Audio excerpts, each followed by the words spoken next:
भीमराव आंबेडकर जी ने किया। उन्होंने मुख्य रूप से समानता के अधिकारों पर जोर दिया। हम बहुत से टुकड़ों में बटे हुए हैं, देश की सीमाओं से लेकर धर्म का बटा होना। धर्म की वजह सांप्रदाय कहना उचित होगा। धर्म तो केवल एक शाश्वत सत्य है जो कभी बढ़ नहीं सकता। सांप्रदाय उसे भी बांटने का काम करता है। धर्म से अनेकों जातियों, छोटे और बड़े का बंटवारा, इस छोटे और बड़े का भेद तोड़ने का काम आंबेडकर जी ने किया। 1933 में आंबेडकर जी ने घोषणा कर दी थी कि मैं हिंदू धर्म में पैदा हुआ, जो कि मेरे बस में नहीं था, पर मैं वादा करता हूँ कि हिंदू के रूप में मरूंगा नहीं, क्योंकि यह मेरे बस में है। उन्होंने हिंदू धर्म को खारिज करने की बात करी। उन्होंने हिंदू धर्म को ऐसा व्यवस्थित धर्म कहा, ऐसी वर्ण व्यवस्था है जो अपने ही धर्म के कुछ नागरिकों को जाति के नाम पर मनुष्यता से नीचे मानता है। आंबेडकर जी ने बौद्ध धर्म अपनाया व अपने अनुयायियों को भी बौद्ध धर्म अपनाने के लिए प्रेरित किया। लेकिन क्या समानता का अधिकार मनुष्य जाति को ही मिलना चाहिए? पशु पक्षी, पेड़ पौधे और जीव जंतु को भी क्या इनका कोई वजूद नहीं? या इनके अधिकार की बातें किताबों की शोभा बढ़ाने के लिए है? अब कुछ बातें मनुष्य के अधिकारों से हटकर करते हैं। जब किसी राज्य में कुत्तों की संख्या ज्यादा हो जाती है तो राज्य सरकार द्वारा स्ट्रीट डॉग्स को मारने के आदेश दे दिए जाते हैं। आपने केरला की इस घटना के बारे में सुना होगा। इस तरह के आदेश यदि मनुष्य की संख्या ज्यादा हो जाने पर दिए जाए तो सोचो कैसा लगे। आवारा पशु और पशु पक्षियों को ये रोग मेडिकल साइंस द्वारा लगाए जा सकते हैं।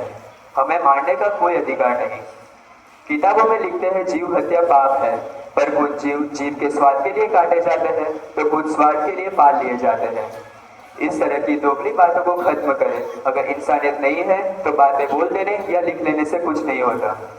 कानून का सख्ती व समान रूप से लागू होना जरूरी है। कुछ लाइन तेलंगाना के जंगल काटने पर, हम तुम्हारे बड़े पापों के बदले यह हल्का दर्द नहीं चलने वाला। काट हजारों पेड़, सुबह गमले में पानी दिया होगा। काट हजारों पेड़, सुबह गमले में पानी दिया होगा। छीन हजारों घर, कभी सूखे कुत्ते को आश्रय दिया होगा। छीनने वाला हजारों पशु पक्षियों का, छीनने वाला हजारों पशु पक्षियों का रोज खिलाकर एक रोटी, गाय हमारी माता का नारा दिया होगा। चला पीला पंजा, हाथ नहीं कांपे होंगे। चला पीला पंजा, हाथ नहीं कांपे होंगे।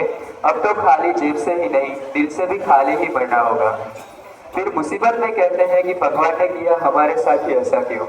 फिर मुसीबत में कहते हैं कि भगवान ने किया हमारे साथ ही ऐसा क्यों? क्या यह भी अब अलग से बताना होगा? छोटा या बड़ा, कोई भी कर्मचारी फर्ज निभाओ, लेकिन रोबोट बनकर नहीं। इंसानियत ही सबसे बड़ा धर्म है, कानून है। धर्म के बिना कोई फर्ज नहीं। अब प्रश्न यह होता है कि क्या हम उनके दिखाए हुए रास्ते पर चल रहे हैं? उनका जीवन केवल एक व्यक्ति की कहानी ही नहीं, बल्कि पूरे समाज की चेतना का जागरण था। उन्होंने अपने विचारों और संघर्षों से करोड़ों लोगों की शिक्षा, समानता और अधिकारों की राह दिखाई। चाहे वह संविधान निर्माण की बातें हो, सामाजिक न्याय की लड़ाई या शिक्षा का महत्व, हर मोर्चे पर उन्होंने अपनी बात रखी।